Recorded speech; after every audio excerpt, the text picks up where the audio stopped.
Hello, people of YouTube. My name is Steve Gray, and thank you for watching. Today, we're going to be talking about Rick and Morty Season 5, Episode 1.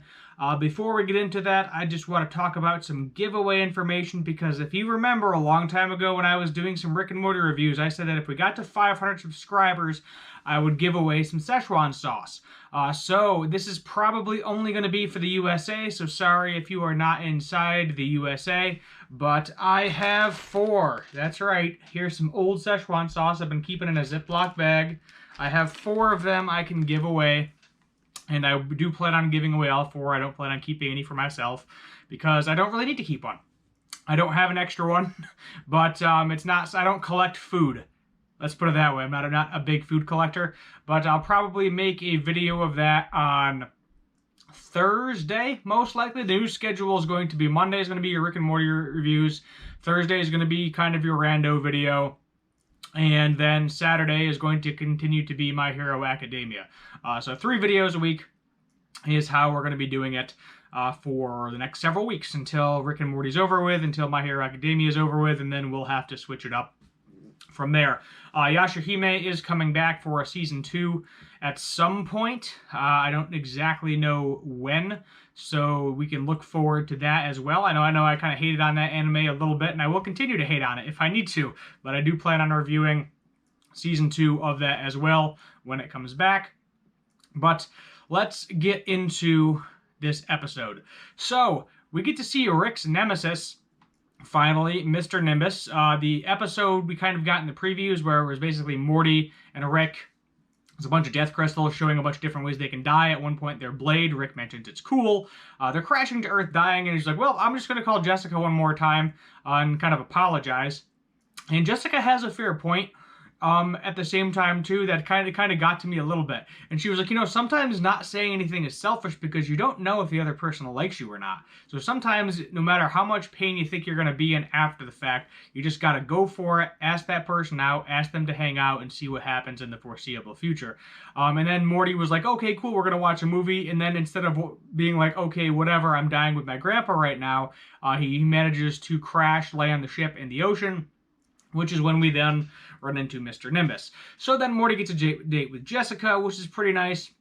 And apparently Rick and Nimbus had a contract that he was not allowed in the sea or to touch the ocean, and he did. So now there's problems, and Nimbus is coming over. He's very flamboyant. He is in the LGBTQ community as well, because he wants to have a 3-way with Beth and Jerry, and they're kind of both about it, which I thought was pretty interesting. So apparently Jerry is bi, most likely. There's a good chance that Jerry is actually bi, because him and Beth have been, opening their horizons, doing different sexual things. And, of course, everybody says it's gross. Besides them, of course, the viewer doesn't seem to care. I don't personally care. And then there's this, little starfish assistant. And it's like, congratulations, Mr. Nimbus is ready to have sex with both of you. Sign this contract. And literally one of the clauses was, he's not responsible if there's a death by orgasm, which to a lot of people probably sounds like a good way to go. I thought that was pretty funny there. They did all of that. I was laughing pretty hard. But Mr. Nimbus, he's just kind of obnoxious. Summer in this episode, she is suited up, ready to go get the magic conch. So SpongeBob, I feel like that is a SpongeBob reference. Magic conch shell in the middle of the Mariana Trench, if I'm saying that correctly. It's the deepest trench in the world. That gives Mr. Nimbus his powers. So Rick is kind of catering to Nimbus the entire time, and he has this portal, basically Narnia portal is the best way to describe it. They even mention it there too, and say Jesus line, which I thought was kind of funny. And they just throw wine through it to try to age the wine, but then Morty ends up going into it, meets this kind of goat deer creature, I guess, kind of similar to Mr. Tumnus, but more animalistic. The best way to describe it.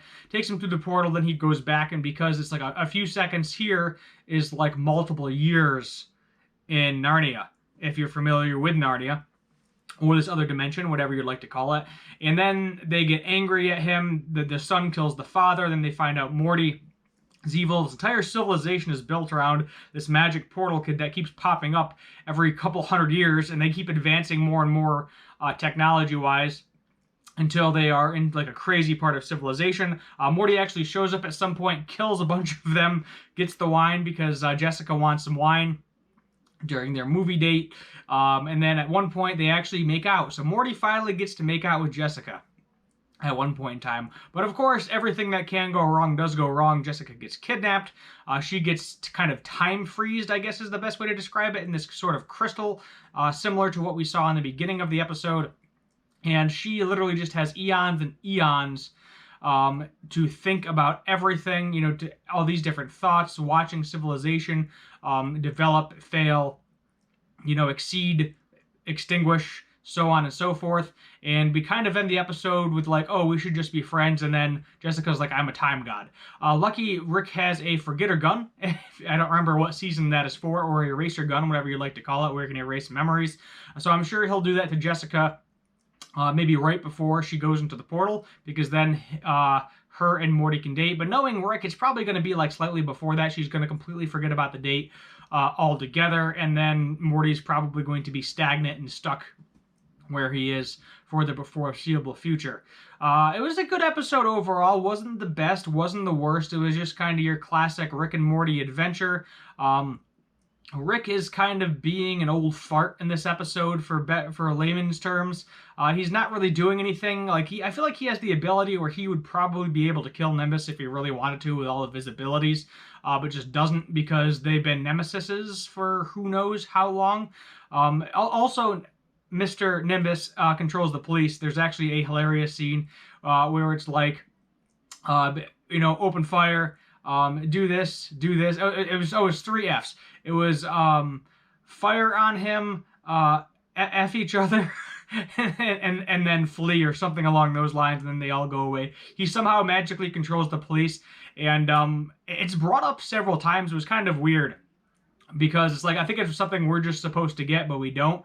I'm not sure if Mr. Nimbus is from something. We don't really know. I think he's just kind of a made-up character, kind of like Aquaman, but better and more flamboyant. At least that's the vibe I was getting from Mr. Nimbus. And it was kind of nice, they did a little bit of a nod to the LGBTQ plus community.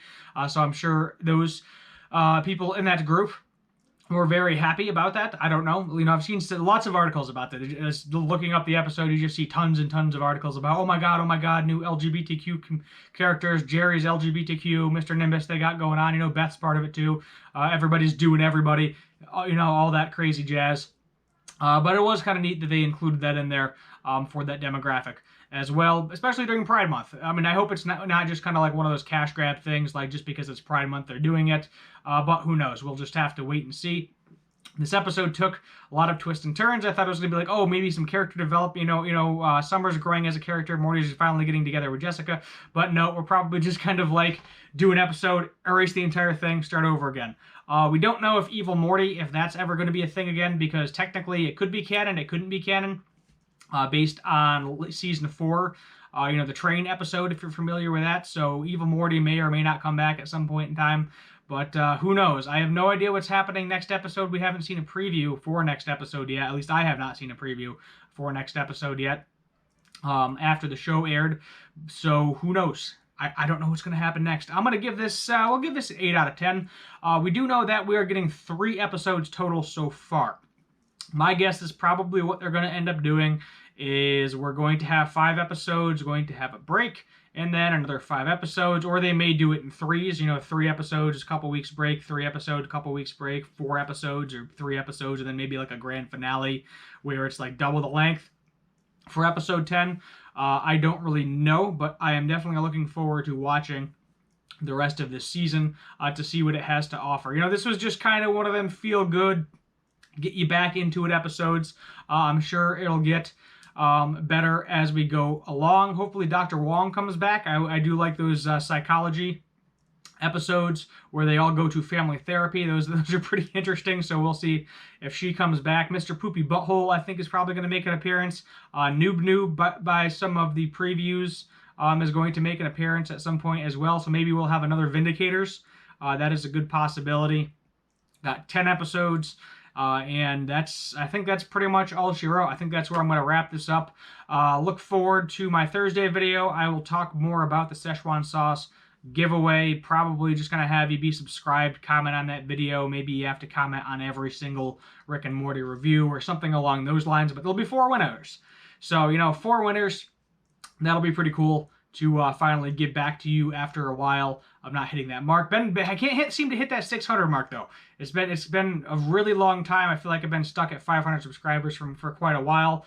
But we'll see. We'll keep riding it out for a little while longer. We'll at least finish up Rick and Morty here. We'll finish up My Hero Academia, and then we'll just go from there and see what I'm doing with the channel. I do have a guitar channel as well if you want to check that out as well. So my name is Steve Gray. Thank you for watching. If you're new here, hit that subscribe button, turn on that notification bell, leave a like, and feel free to comment down below what you would like me to do for future cartoon and anime related videos. Thank you for watching yet again, and as always, have a good one.